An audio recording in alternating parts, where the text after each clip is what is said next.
एक मुल्क तब नहीं टूटता जब सरहद पार से दुश्मन हमला करता है।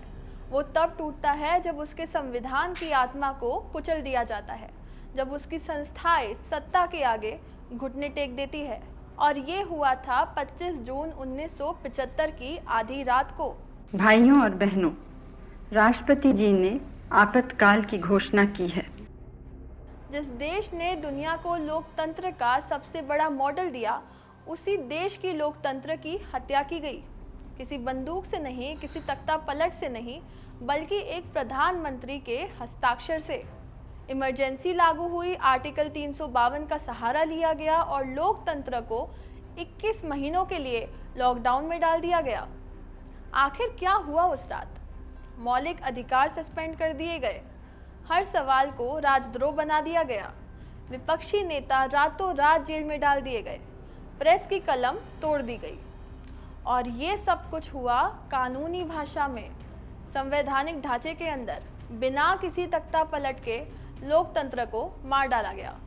अब सवाल ये नहीं कि इमरजेंसी क्यों लगी, सवाल ये है कि एक लोकतांत्रिक चुनी हुई प्रधानमंत्री को ऐसा कदम उठाने की जरूरत क्यों पड़ी? क्या देश युद्ध में था? नहीं। क्या आतंकवादी हमले हो रहे थे? जी नहीं। क्या देश का अस्तित्व खतरे में था? नहीं। खतरा सिर्फ एक चीज को था, इंदिरा गांधी की कुर्सी को। 12 जून 1975 इलाहाबाद हाईकोर्ट ने इंदिरा गांधी को चुनावी भ्रष्टाचार का दोषी ठहराया। राजनारायण द्वारा दायर याचिका में साबित हुआ कि उन्होंने सरकारी संसाधनों का दुरुपयोग किया है। उनका चुनाव रद्द कर दिया गया। 6 साल तक कोई पद नहीं ले सकती। और बस यही वो क्षण था जब एक नेता ने सत्ता को बचाने के लिए लोकतंत्र को गिरवी रख दिया। 13 दिन बाद इमरजेंसी।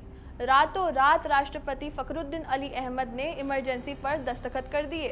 कैबिनेट को भी विश्वास में नहीं लिया गया। कहा गया देश में आंतरिक अशांति है। असल में अशांति सत्ता में थी। डर उनके दिल में था जो गद्दी खोने का डर था। अब सिस्टम चालू हो गया। संसद, जो लोगों की आवाज होती है, पहली संस्था थी जो चुप कर दी गई। जयप्रकाश नारायण, अटल बिहारी वाजपेयी, लाल कृष्ण आडवाणी, सबको जेल में डाल दिया गया। 42वां संविधान संशोधन लाया गया। इसे लोग मिनी कॉन्स्टिट्यूशन कहते हैं। न्यायिक समीक्षा की शक्ति घटा दी गई। लोकसभा का कार्यकाल 5 से 6 साल कर दिया गया। निर्देशक सिद्धांतों को मूल अधिकारों से ऊपर रखा गया। संसद एक मोहर बन गई। बहस खत्म, सवाल बंद, हाँ में हाँ मिलाने वाली संस्था। अब बारी थी न्यायपालिका की। एडीएम जबलपुर केस में सुप्रीम कोर्ट से पूछा गया, क्या इमरजेंसी में नागरिक अपनी गिरफ्तारी को चुनौती दे सकते हैं? उत्तर मिला नहीं। यहाँ तक कहा गया कि राइट टू लाइफ भी सस्पेंड हो सकता है। बस एक जज, जस्टिस HR खन्ना ने विरोध किया। उन्होंने लिखा, अगर अनुच्छेद 21 नहीं भी हो तब भी किसी को जिंदगी या आज़ादी से महरूम नहीं किया जा सकता जब तक कि कानून अनुमति ना दे। इनाम, सीनियर होने के बावजूद CJI नहीं बनाया गया। न्यायपालिका ने घुटने टेक दिए। अब बारी थी प्रेस की, चौथे स्तंभ की। इंडियन एक्सप्रेस और स्टेट्समैन जैसे अखबारों ने खाली संपादकीय छापे, लेकिन बहुत से अखबार झुक गए। सरकार की मर्जी से खबरें छपने लगी। दूरदर्शन और आकाशवाणी सरकारी तोते बन गए। सिविल सोसाइटी भी नहीं बची। संजय गांधी, जो कोई आधिकारिक पद नहीं रखते थे, बन गए सुपर PM। जबरन नसबंदी, झुग्गियों की बुलडोजिंग, लाखों गरीबों को उजाड़ देना, ये कोई योजना नहीं थी, ये सत्ता का अहंकार था।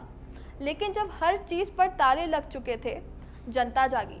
जनवरी 1977 में इंदिरा गांधी ने चुनाव की घोषणा कर दी। लोग हैरान थे, सत्ता वापसी की उम्मीद थी, लेकिन जनता ने वो किया जो किसी ने सोचा भी नहीं था। मार्च 1977 में कांग्रेस को करारी हार मिली। जनता पार्टी आई, इमरजेंसी खत्म हुई। लेकिन सवाल रह गया, क्या ऐसा फिर हो सकता है? जवाब है नहीं। अब वैसा नहीं हो सकता, क्योंकि अब हमारे पास है 44वां संविधान संशोधन, जिसने साफ कर दिया है कि इमरजेंसी अब केवल सशस्त्र विरोध जैसे गंभीर हालात में ही लग सकती है। अनुच्छेद 21 को अब किसी भी कीमत पर सस्पेंड नहीं किया जा सकता। कैबिनेट की लिखित अनुमति के बिना राष्ट्रपति आपातकाल नहीं लगा सकते। न्यायपालिका में कॉलेजियम सिस्टम है जो स्वतंत्रता को सुनिश्चित करता है। प्रेस अब डिजिटल है, हर नागरिक रिपोर्टर है, हर फोन एक स्टूडियो है। और सबसे बड़ी बात, अब भारत की जनता भूलती नहीं। 25 जून 1975 अब सिर्फ तारीख नहीं है, ये चेतावनी है, सबक है और एक वादा है कि लोकतंत्र फिर भी नहीं झुकेगा।